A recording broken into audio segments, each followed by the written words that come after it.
Minuto do Concurseiro. Oferecimento Gran Cursos. Sempre em primeiro lugar. 3031-7777.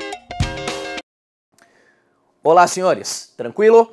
Vamos continuar, então, o nosso papo sobre economia aqui no Minuto do Concurseiro, falando agora sobre os tipos de bens. Vem cá. Eu tenho alguns tipos de bens. Essa classificação é muito importante para toda prova de economia. O bem, ele pode se classificar como econômico, público ou livre. Essa é a primeira classificação de bens. Ele pode se classificar como intermediário ou final. Essa é a segunda classificação. Beleza? E de consumo ou de capital. Essa é a terceira classificação. O que é cada um deles? O bem pode ser econômico, público ou livre. Não pode ser duas coisas ao mesmo tempo. Uma dessas três. O que é um bem econômico? É um bem escasso, de valor econômico e que tem direitos de propriedade. Beleza? Então, é, por exemplo, uma caneta, um carro. É um bem do dia a dia, um bem de uso pessoal. Beleza? Um bem público é diferente, não é de uso pessoal, porque ele é consumido pela coletividade. Bem público não tem direito de propriedade, ninguém é dono.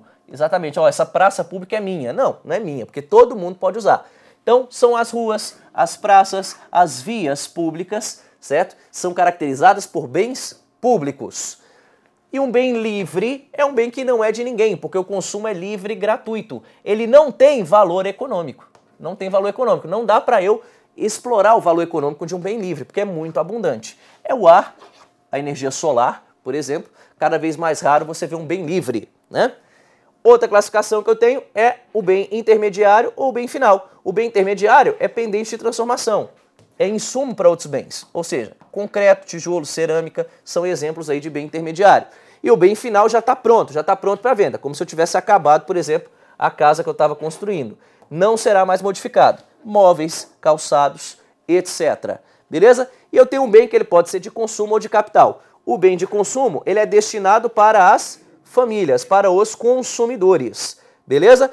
Alimentos, eletrodomésticos, etc. E ele está pronto para o consumo. O bem de capital não é destinado às famílias, ele é destinado às firmas, é destinado às empresas, certo? É utilizado na produção. Alguns exemplos são ferramentas, máquinas e etc. O detalhe é o seguinte, o bem pode ser econômico e de capital, por exemplo. Ele pode ter uma daquelas três classificações. As três classificações, eu escolho entre uma delas. Então, a primeira, volta para o quadro. A primeira, eu escolho entre uma das três. A segunda, eu escolho entre uma das duas. E a terceira, eu escolho entre uma das duas. Pode ser que eu tenha um bem, por exemplo, econômico, intermediário e de consumo. Pode ser que aconteça, tá bom? O importante é você saber de todas essas classificações. Valeu? Esse é o Minuto do Concurseiro. Um abraço para você e até a próxima. Minuto do Concurseiro. Oferecimento Gran Cursos. Sempre em primeiro lugar. 3031-7777.